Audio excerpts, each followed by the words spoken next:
Good morning, friends, on this day 39 of Eastertide. The word from Revelation 3 verse 6. Whoever has ears, let them hear what the Spirit say to the churches. The word Trevor Hudson holds before us is listen. Trevor says, I wonder what you think God's biggest complaint is in the Bible. A few years ago, someone explained to him what it is, and it may surprise each one of us. It is not that God's people don't pray enough, or fast enough, or are not good enough.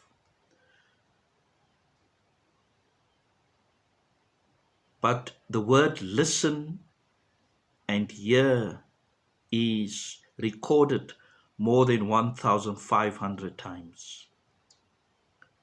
God's biggest complaint is that people do not listen. If we do not obey God, it is proof that we have not really listened.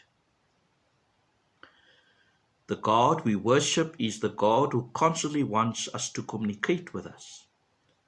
This becomes clear in the second and third chapter of the book of the Revelation, where the above invitation becomes a constant refrain in the message to the seven churches.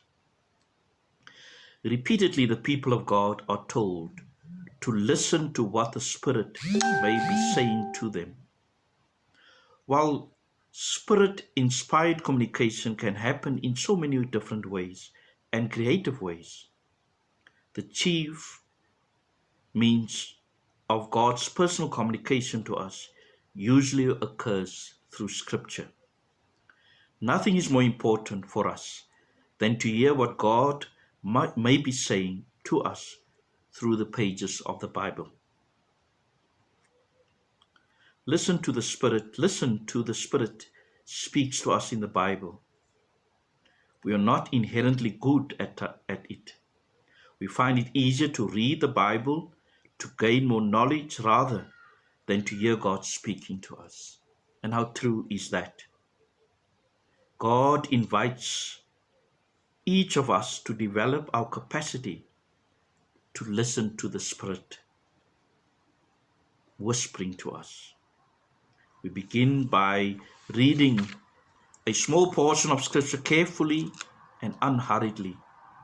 And as we read, we wait for a word, a phrase, or a sentence to get our attention. This may be the Spirit speaking to us. When this happens, we take in what we are reading and think about it more deeply.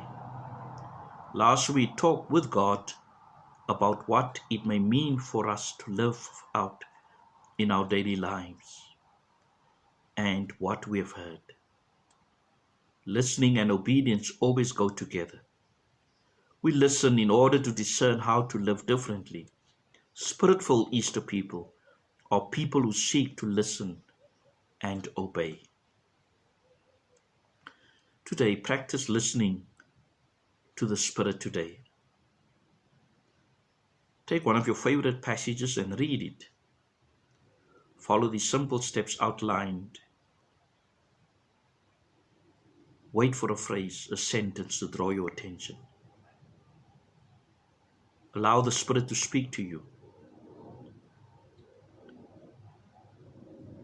When that happens, take in what you're reading, and think more deeply about it. Amen.